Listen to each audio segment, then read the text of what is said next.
Hello guys, कैसे हैं आप। आई होप आप बहुत अच्छे होंगे। मैं आपका स्वागत करता हूं अपने यूट्यूब चैनल यू अकेडमी पर। और आज हम पढ़ने वाले हैं क्लास 12th का फिज़िक्स और शुरू करेंगे यूनिट 1 जिसका नाम है इलेक्ट्रोस्टैटिक्स।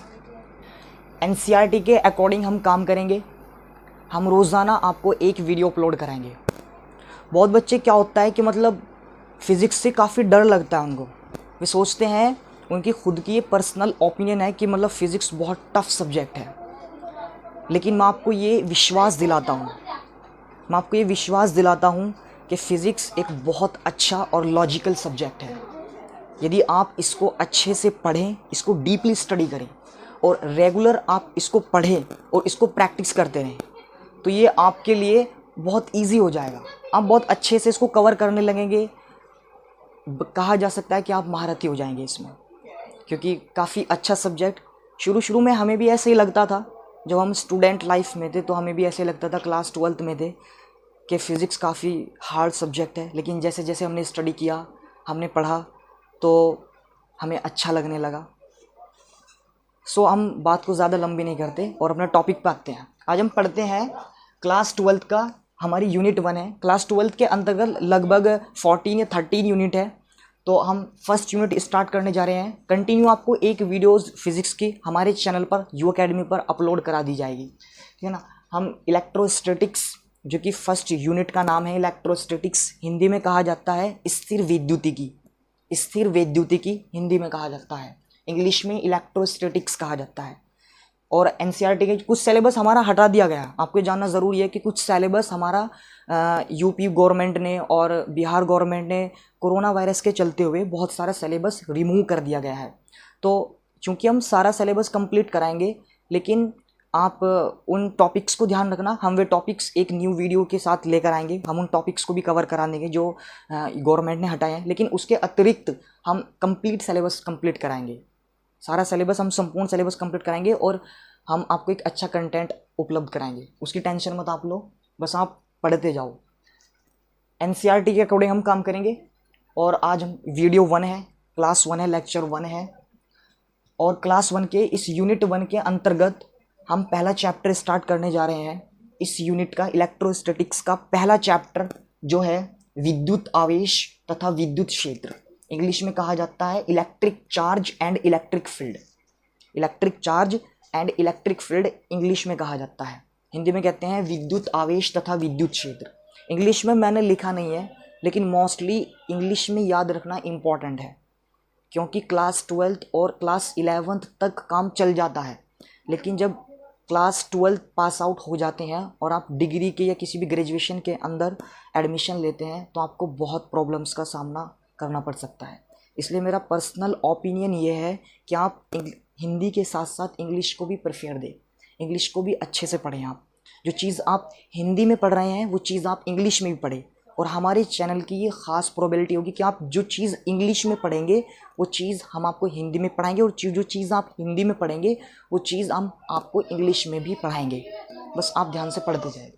तो गाइज, विद्युत आवेश तथा विद्युत क्षेत्र मोस्टली इंपॉर्टेंट है कि हमारी यूनिट का नाम इलेक्ट्रोस्टैटिक्स है। जानना ज़रूरी है कि इलेक्ट्रोस्टैटिक्स किसको कहा जाता है, स्थिर विद्युतिकी किसको कहा जाता है। नाम है स्थिर विद्युतिकी।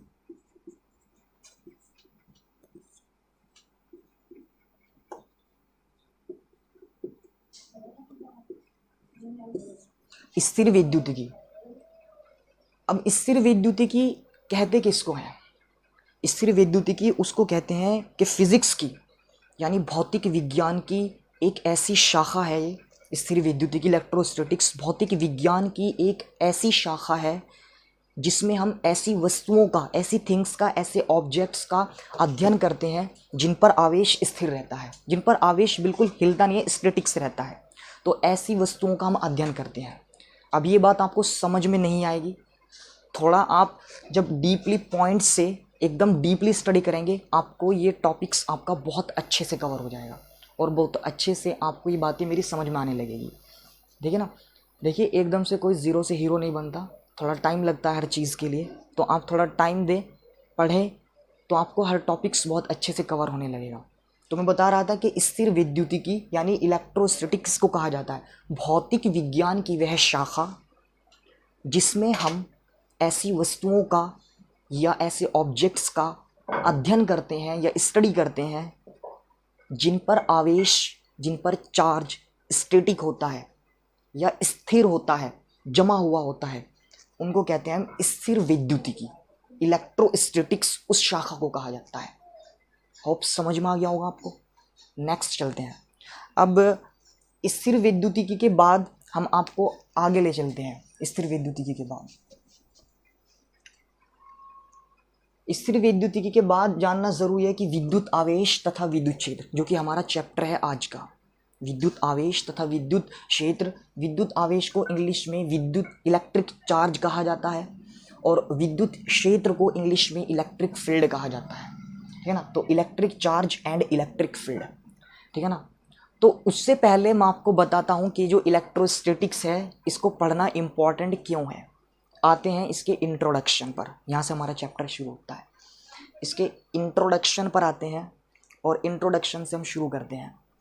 इंट्रोडक्शन, देखिए आपने आम जिंदगी में अपनी एक नॉर्मल लाइफ में कुछ बातें नोट की होगी। आपने बातें नोट क्या की होगी कि जब कभी हम आकाश में गर्जन के साथ बिजली को देखते हैं कि भाई मौसम ख़राब हो गया है और बहुत ज़ोर ज़ोर से धड़क धड़क एकदम बिजलियाँ कड़क रही है, तो हमें डर सा लगता है। तो आखिर ये होता क्यों है? व्हाट इज़ द कारण, व्हाट इज़ द रीज़न? इसका रीज़न क्या है, कारण क्या है इसका, ठीक है।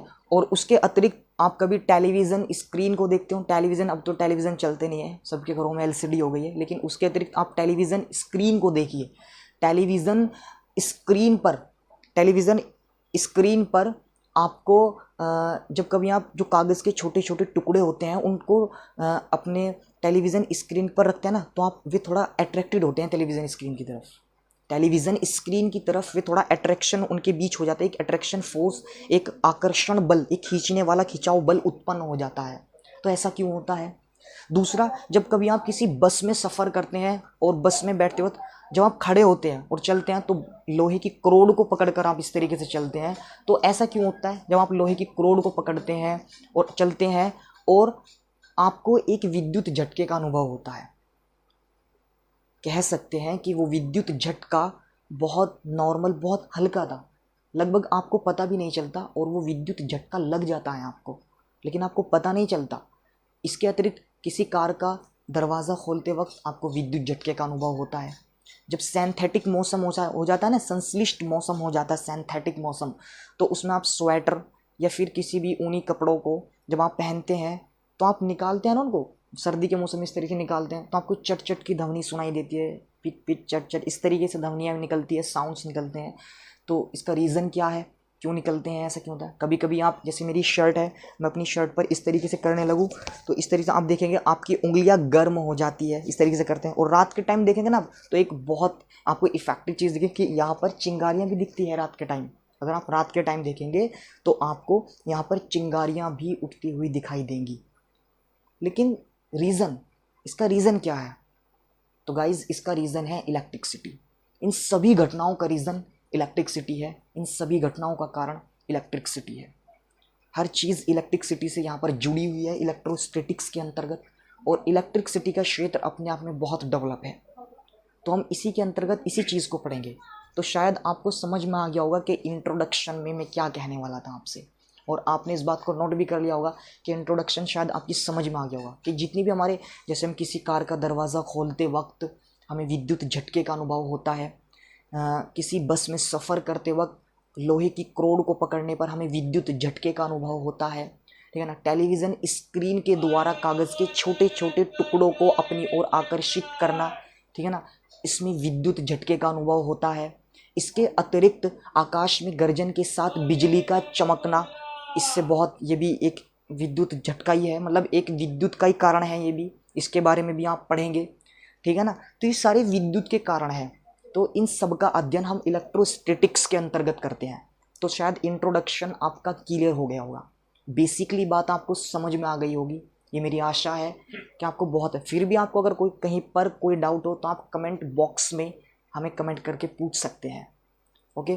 और अब हमारा नेक्स्ट टॉपिक है इसी चैप्टर के अंदर। तो इंट्रोडक्शन था, इंट्रोडक्शन के बाद आते हैं हमारा नेक्स्ट टॉपिक है इलेक्ट्रिक चार्ज, विद्युत आवेश।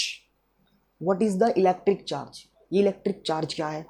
सर हमने तो कभी पढ़ा ही नहीं है इलेक्ट्रिक चार्ज। कि भैया हमने तो कभी इलेक्ट्रिक चार्ज को पढ़ा ही नहीं है, क्या है इलेक्ट्रिक चार्ज? कोई बात नहीं, अब पढ़ते हैं इलेक्ट्रिक चार्ज को और एकदम फोकस कर कर इसको समझते हैं। समझने की कोशिश करो, मैं समझाता हूँ। इलेक्ट्रिक चार्ज हिंदी में कहते हैं विद्युत आवेश, इंग्लिश में कहा जाता है इलेक्ट्रिक चार्ज। अब ये इलेक्ट्रिक चार्ज क्या चीज़ है? इलेक्ट्रिक चार्ज क्या चीज़ है समझ में नहीं आता। मैं बताता हूँ इलेक्ट्रिक चार्ज क्या चीज़ है।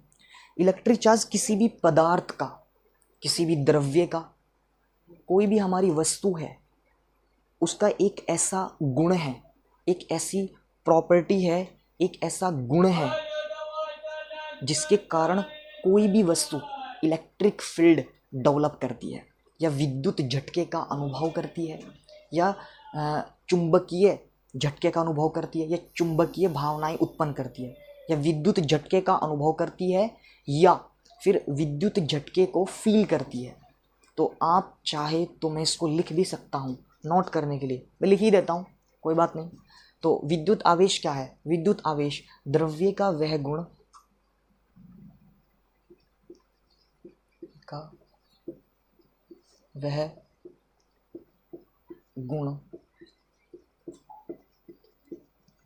जिसके कारण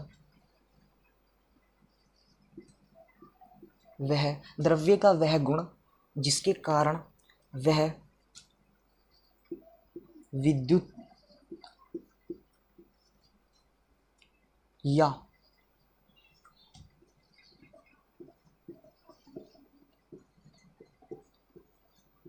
चुंबकीय प्रभाव, विद्युत या चुंबकीय प्रभाव का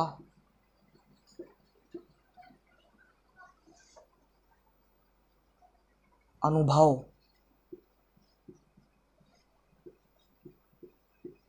करता है। द्रव्य का वह गुण जिसके कारण वह विद्युत या चुंबकीय प्रभाव का अनुभव करता है, ठीक है ना, उनको फील करता है या उनके बारे में पता लगाता है, वो विद्युत आवेश है, इलेक्ट्रिक चार्ज है। द्रव्य का वह गुण जिसके कारण वह विद्युत या चुंबकीय प्रभाव का अनुभव करता है या उनको उत्पन्न करता है। इलेक्ट्रिक चार्ज के कारण ही विद्युत प्रभाव या मैग्नेटिक इफेक्ट उत्पन्न होते हैं। चुंबकीय प्रभाव या विद्युत प्रभाव विद्युत आवेश के कारण ही उत्पन्न होते हैं। आपको ये बात अपने जहन में बहुत अच्छे से घुसा लेनी है, ठीक है ना। या का अनुभव करता है या उनको उत्पन्न करता है, या उनको उत्पन्न करता है, उनको उत्पन्न करता है,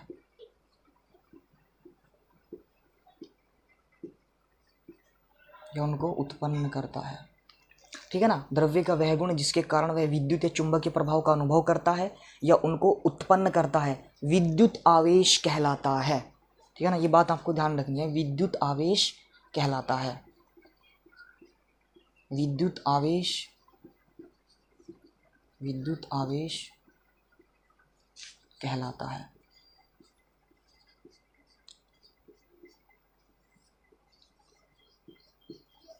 ठीक है ना। इसको मेज़रमेंट करने की एक इकाई भी होती है। ऐसे नहीं है कि कोई चीज़ मापी नहीं जा सकती या मेज़रमेंट नहीं किया जा सकती। विद्युत आवेश को मापा भी जाता है।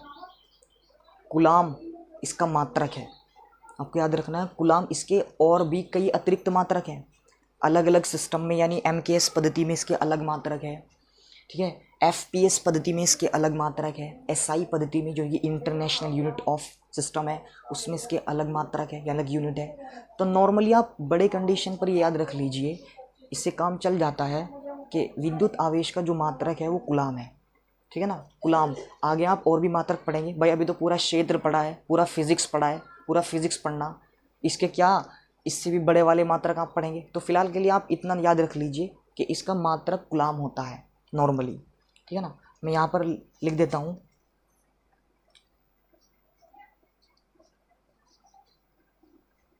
मात्रक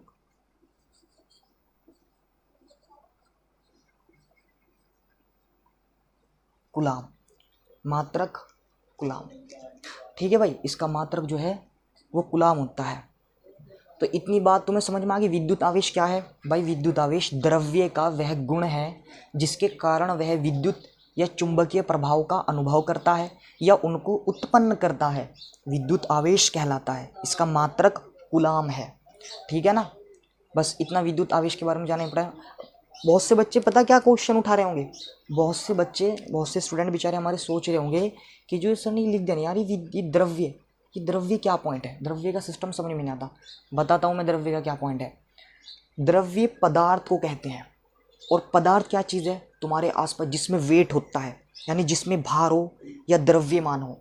ठीक है ना, और जो एक आयतन घेरता हो, कुछ जगह घेरता हो, कुछ प्लेस डिस्पोज करता हो। ठीक है ना, मतलब मैंने अब यहाँ पर ये बोर्ड को लगा रखा है, वाइट बोर्ड को, इसने कुछ प्लेस घेर रखा है, सही बात है, कुछ प्लेस इसने घेर रखा है। दूसरी बात, इसका कुछ वेट भी है, मास भी है, इसमें कुछ ना कुछ द्रव्यमान है, सही बात है। तो दो प्रोबेबिलिटी होनी ज़रूरी है, इसका कुछ ना कुछ ये प्लेस डिस्पोज करना चाहिए, यानी स्थान घेरना चाहिए, कुछ ना कुछ जगह को घेरना चाहिए। दूसरा, इसके अंदर द्रव्यमान या मास होना चाहिए। ठीक है, तो ये क्या है? तो ये द्रव्य है। तो समझिए ना, आपके आसपास जितनी चीज़ें हैं ना जिसमें भार है और जो स्थान घेर रही हैं वे सब द्रव्य हैं। आपके पास बुक्स हैं, वे द्रव्य हैं। आपके पास किताबें हैं, वे द्रव्य हैं। आपके पास सोफ़े हैं, वे द्रव्य है। आपके पास जितनी भी चीज़ें, मेरे हाथों में ये पेन है, ये द्रव्य है। ये मार्कर्स हैं, ये द्रव्य है। बोर्ड, ये वॉच है, ये द्रव्य है। हर चीज़ आपके आसपास द्रव्य है। ठीक है ना, तो आप इसमें कंफ्यूज मत होना। और द्रव्य का जो दूसरा नाम है ना, आपको पता होना चाहिए, द्रव्य का दूसरा नाम पदार्थ है। ठीक है ना, पदार्थ है। और पदार्थ को इंग्लिश में मैटर कहा जाता है, ये भी आपको पता होना चाहिए।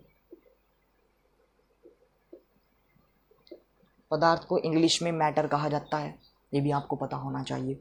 ठीक है ना, अब आगे चलते हैं। ये बात तो आपकी समझ में आ गई होगी। हमारा नेक्स्ट टॉपिक है विद्युत। अब देखो, विद्युत आवेश, मैंने क्या बताया कि विद्युत आवेश विद्युत या चुंबकीय प्रभाव को, ये देखो, उत्पन्न करता है। ये देखो, ये लिख रखा मैंने, क्या करता है? विद्युत आवेश विद्युत या चुंबकीय प्रभाव को उत्पन्न करता है। ठीक है, अब तो भाई विद्युत की बारी आ गई कि भाई विद्युत क्या है, इलेक्ट्रिसिटी क्या है, कैसे उत्पन्न कर रहा है इलेक्ट्रिसिटी, इलेक्ट्रिक चार्ज इलेक्ट्रिसिटी को कैसे उत्पन्न कर रहा है, यानी विद्युत आवेश विद्युत को कैसे उत्पन्न करता है, वो चीज़ समझते हैं। अब चलो आप मेरे साथ समझो। विद्युत आवेश, वो विद्युत इलेक्ट्रिसिटी। आप यूँ बताइए कि इलेक्ट्रिसिटी का आविष्कार, उसकी डिस्कवरी एकदम तो नहीं हुई, धीरे धीरे हुई। तो मैं आपको इसकी हिस्ट्री के बारे में ले जाता हूँ। आपको मैं एकदम शुरू से पॉइंट छेड़ता हूँ ताकि आपको समझने में कोई परेशानी ना हो। अब से लगभग 1600 ईसा पूर्व चले जाओ, यानी 600 वर्ष पहले, 600 वर्ष पूर्व, यानी ईसा से 600 वर्ष पूर्व। ईसा से 600 वर्ष पूर्व ग्रीक भाषा के एक फेमस दार्शनिक थे जिनका नाम था थेथेल्स। बहुत से थेथेल्स कहते हैं, बहुत से थेल्स कहते हैं, अपनी अपनी कहने की लैंग्वेज है। ठीक है ना, वैसे नॉर्मली जो ज़्यादातर बुक्स में इनका जो नाम दिया गया वो थेल्स दिया गया है। ठीक है ना, तो ईसा से 600 वर्ष पूर्व ग्रीक के एक फेमस दार्शनिक थे थेल्स। उन्होंने क्या देखा? उन्होंने देखा कि अंबर को जब किसी फ्लैनल या ऊनी कपड़े कह सकते हैं आप, ऊनी कपड़े से रगड़ा जाता है ना, इस तरीके से रगड़ा जाता है, तो पता है क्या होता है? अंबर के अंदर एक गुण उत्पन्न हो जाता है। जब अंबर को किसी ऊनी कपड़े से, जैसे इससे, ये अंबर है और ये ऊनी कपड़ा, इससे इस तरीके से रगड़ा जाता है ना, तो इस अंबर के अंदर एक ऐसा गुण उत्पन्न हो जाता है, एक ऐसी प्रॉपर्टी उत्पन्न हो जाती है जो छोटी छोटी वस्तुओं को, जैसे कागज़ के टुकड़े, धूल के कण, ठीक है ना, छोटे छोटे पार्टिकल्स, स्मॉलेस्ट पार्टिकल्स, उनको अपनी ओर आकर्षित करने लगता है। अब जब थेल्स ने इस गुण को देखा तो वे बहुत आश्चर्यचकित हो गए, कन्फ्यूज हुए, कहने लगे ये क्या हो गया। उसके बाद इस क्षेत्र में, इस एरिया में लगभग 2000 ईयर्स तक कोई प्रगति नहीं हुई, कोई डेवलपमेंट नहीं हुआ इस एरिया में। लेकिन उसके बाद हमारे एक फेमस साइंटिस्ट है डॉक्टर गिलबर्ट, जो कि इंग्लैंड के हैं। डॉक्टर गिलबर्ट ने लगभग 1600 सेंचुरी पूर्व, यानी 1600 वर्षों बाद, 1600 वर्ष बाद उन्होंने पता लगाया कि भाई अंबर ही नहीं, अंबर के अतिरिक्त बहुत सारे पदार्थ ऐसे हैं। अब पदार्थ में होने क्योंकि मुझे पदार्थ में कंफ्यूजन है, मैंने बता दिया कि पदार्थ किसको कहते हैं, है ना। बहुत सारे पदार्थ ऐसे हैं कि मतलब उनको किसी दूसरे उपयुक्त पदार्थों के साथ जब रगड़ा जाता है ना, तो उनके अंदर एक ऐसा गुण, एक ऐसी प्रॉपर्टी उत्पन्न हो जाती है, आ जाती है, जिससे वे दूसरी वस्तुओं को अपनी ओर आकर्षित करने लगते हैं, जिससे वे दूसरी वस्तुओं को अपनी ओर खींचने लगते हैं। एक अट्रैक्शन फोर्स उनके और उन दोनों वस्तुओं के बीच अवेलेबल हो जाता है, ठीक है ना। बहुत सारी वस्तुएं ऐसी हैं। तो डॉक्टर गिलबर्ट ने बताया, तो अब इसका मूल कारण ये बन गया, भाई ये चीज़ क्या है, आई मीन ये हो क्या रहा है, समझ में नहीं आ रहा। साइंटिस्ट कंफ्यूज, बड़े बड़े दार्शनिक कंफ्यूज, कहने लगे ये हो क्या रहा है। तो फिर डॉक्टर गिलबर्ट ने बताया कि ये ऊर्जा है एक तरह की, क्योंकि एनर्जी से इंसान किसी भी चीज़ को खींच सकता है। आप किसी भी चीज़ को खींच सकते हो। आप एक बात समझो, मैं इसको उठा रहा हूँ, इसमें वेट है तो मैं उठा रहा हूँ, मेरे अंदर पावर है इसलिए मैं इसको उठा रहा हूँ। देखो मेरे अंदर पावर है, मैं इसको उठा रहा हूँ, ठीक है। मैं किसी भी चीज़ को उठा सकता हूँ, मेरे अंदर पावर है, एनर्जी है, ठीक है ना, जान है, प्राण है, ठीक है ना, तो मैं उठा सकता हूँ, एनर्जी है। लेकिन भाई उन वस्तुओं के अंदर तो ना तो प्राण है, ना वे सांस लेती है, ना वे खाती है, ना पीती है। यार वे एक दूसरे को खींच कैसे रही है। अब मैं किसी व्यक्ति को खींचूंगा, इस तरीके से मैं खींचूंगा, तो मुझे पावर का इस्तेमाल करना पड़ेगा ना, जाहिर सी बात है मुझे पावर का इस्तेमाल करना पड़ेगा। लेकिन वे दूसरी जो वस्तुएं हैं वे एक दूसरे को अट्रैक्शन हो रही है, वे कहाँ से पावर ला रही हैं। तो भाई साइंटिस्ट जो है ना भाई, ये कंफ्यूज हो गए भाई। साइंटिस्ट जो है वे कंफ्यूज हो गए बिल्कुल। उन्हें यूं नहीं पता लग रहा बेचारों को, कहने लगे चीज़ क्या है। तो फिर कुछ साइंटिस्टों ने कहा, कहने लगे ये एक प्रकार की ऊर्जा है, क्योंकि ऊर्जा से ही कोई चीज़ खींच सकती है और ऊर्जा से ही कोई चीज़ आगे चल सकती, कोई पीछे। जब तक ऊर्जा नहीं है, जब तक वो मोशन में आ ही नहीं सकती। अरे जब तक किसी के अंदर एनर्जी नहीं होने की, जब तक वो मोशन में, गति में आ ही नहीं सकता, वो गति करना शुरू करने का ही नहीं। तो साइंटिस्टों ने कहा, कहने लगे भाई ये तो बहुत बड़ा कन्फ्यूज़न हो गया। तो कुछ साइंटिस्टों ने कहा, कहने लगे ये ऊर्जा है, ठीक है ना, ये ऊर्जा है, एनर्जी है एक प्रकार की। और कुछ ने कहा कि इस एनर्जी को हम नाम दे देते हैं विद्युत, इलेक्ट्रिसिटी। क्या नाम दे देते हैं, इलेक्ट्रिसिटी, विद्युत, इस एनर्जी को, ठीक है ना। तो विद्युत क्या है, विद्युत एक प्रकार की ऊर्जा है, विद्युत एक प्रकार की ऊर्जा है। इसका आपको मैं एक नॉर्मल फैक्ट बताता हूँ, नॉर्मल फैक्ट आपको मैं बताता हूँ। इसका क्या फैक्ट बताता हूँ नॉर्मल, कि आपको जब कभी भी शॉर्ट, बिजली का शॉर्ट तो शायद सबको दिया होगा, घर में कभी ना कभी लग जाता है लाइफ में बिजली का शॉर्ट। तो बहुत सौ को बिजली बेचारी पकड़ लेते हैं, कहते हैं बिजली ने पकड़ लिया यार उसको। तो बिजली पकड़ लेती है और कहते हैं भाई छूट नहीं पाता इंसान, ठीक है ना। तो क्यों नहीं छूट पा रहा है बाबू, उसके अंदर पावर है ना, उसके अंदर कुछ ना कुछ तो है ना जो हमें छोड़ नहीं रहा है, हमें पकड़े जकड़े हुए है। इंसान इस तरीके से पकड़े हुए कर, इस तरीके से करता रहता है, लेकिन वो छूट नहीं पाता, ठीक है ना। तो कुछ ना कुछ तो पावर है ना उसके अंदर, एक्सेप्ट करो ना क्या पावर है। तो उसके अंदर ऊर्जा होती है, आपके अंदर भी ऊर्जा है। इसलिए कोई भी चीज़, अगर किसी में को, किसी वायर में को इलेक्ट्रिसिटी प्रवाहित हो रही है, फ्लो इलेक्ट्रिसिटी हो रही है, और आप उस वायर को पकड़ लेते हो, तो आपको बिजली पकड़ लेगी, ठीक है ना। बिजली ने पकड़ लिया, कहते हैं ना इलेक्ट्रिसिटी ने पकड़ लिया, ठीक है। तो आपको बिजली पकड़ लेगी। और आपको करना मत ऐसा, घर में मोस्टली कभी बहुत सारे कर देते हैं, करना मत ऐसा, क्योंकि बहुत खतरा हो जाता है, इसमें प्राण जान जाने का खतरा होता है बहुत, ठीक है ना। तो आप ऐसा मत करना, मैं बता रहा हूँ केवल। तो पकड़ लेते हैं ना, तो बिजली छोड़ती नहीं है, तो इसका मतलब उसमें एनर्जी है, उसमें ऊर्जा है, इसलिए तो नहीं छोड़ रही है ना। तो विद्युत एक प्रकार की ऊर्जा है, और ऐसी ऊर्जा है, विद्युत एक प्रकार की ऊर्जा है, ऐसी ऊर्जा है जो दूसरी वस्तुओं को, ठीक है ना, दूसरी वस्तुओं को अपनी ओर आकर्षित करती है, अपनी ओर खींचती है, समझ गए। तो इसको लिख देता हूं मैं, इसको लिख देता हूं कि विद्युत क्या है, विद्युत वह ऊर्जा है, ठीक है ना, विद्युत वह ऊर्जा है। इसको मिटो देता हूँ, यहाँ पे लिख दूंगा। अरे भाई ये तो खराब हो गया, कोई बात नहीं। विद्युत, इसको मिटो दूँ, इसको साफ कर दूँ, इसको साफ ही कर देता हूँ। यहाँ पे विद्युत वह ऊर्जा, वह ऊर्जा वह ऊर्जा जिसके कारण, जिसके कारण कोई वस्तु, वह ऊर्जा जिसके कारण कोई वस्तु, कोई वस्तु किसी दूसरी, वस्तु को अपनी ओर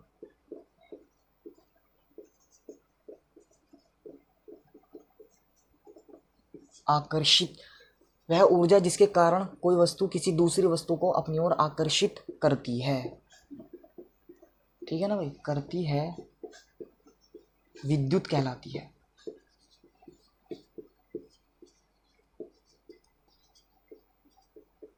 विद्युत कहलाती है, ठीक है ना। वह ऊर्जा जिसके कारण कोई वस्तु किसी दूसरी वस्तु को अपनी ओर आकर्षित करती है, विद्युत कहलाती है, ठीक है ना।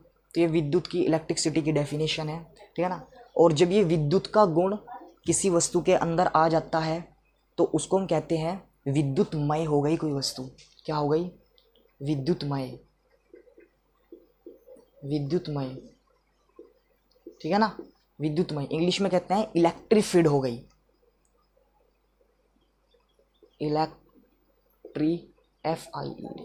इलेक्ट्रीफाइड हो गई, ठीक है ना, इलेक्ट्रीफाइड हो गई। या कह सकते हैं आवेशित हो गई,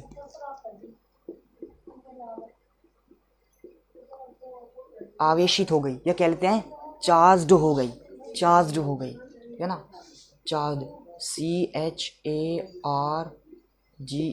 चार्ज्ड, ठीक है ना। तो ये बहुत सारे नाम हैं, आप कह सकते हो, जिसके अंदर विद्युत का गुण आ जाता है या आवेश का गुण आ जाता है, उसको कहते हैं कि वो वस्तु चार्ज्ड हो गई या इलेक्ट्रीफाइड हो गई या विद्युतमय हो गई या आवेशित हो गई, ठीक है ना। सो गाइज, आज के लिए इतना ही। आई होप, मुझे बहुत अच्छी आशा है कि आपको ये सब कुछ समझ में आया होगा जो मैंने समझाया। हम जैसे काम कर रहे हैं, कंटिन्यू हम इसी तरह से काम करते रहेंगे। जब हम जैसे काम कर रहे हैं, कंटिन्यू हम इसी तरह से काम करते रहेंगे। हम रोज़ाना डेली कंटिन्यू आपको एक वीडियो अपलोड कराएंगे और हम आपको फिज़िक्स, केमिस्ट्री एंड मैथ्स तीनों सब्जेक्ट्स की, इसके अतिरिक्त बायोलॉजी की भी वीडियो अपलोड कराएंगे, ठीक है ना। तो आप चैनल पर जुड़े रहें, चैनल को खूब शेयर करें, ठीक है ना। और हर किसी के पास, जिसकी बेचारे की ट्यूशन लगाने की क्षमता नहीं है कि वो ट्यूशन नहीं पढ़ सकता है, जिसकी क्षमता नहीं है कि उसे लगता है कि मैं कुछ कर नहीं सकता हूँ, आई होप आप उसके पास शेयर करें, अपने फ्रेंड्स के पास शेयर करें। मुझे पूरी आशा है कि उसके लिए ये एक सक्सेसफुल कदम होगा, ठीक है ना। बहुत अच्छा आपको ये यू अकेडमी अपना कंटेंट प्रोवाइड कराएंगी। और हम आपको इंस्टाग्राम पर, हम आपको फॉलो कर सकते हैं, आप हमें इंस्टाग्राम पर फॉलो कर सकते हैं, ठीक है ना। तो थैंक यू सो मच। अगले नेक्स्ट टॉपिक के साथ अगली वीडियो में आपसे मिलते हैं। Thank you so much. Okay guys.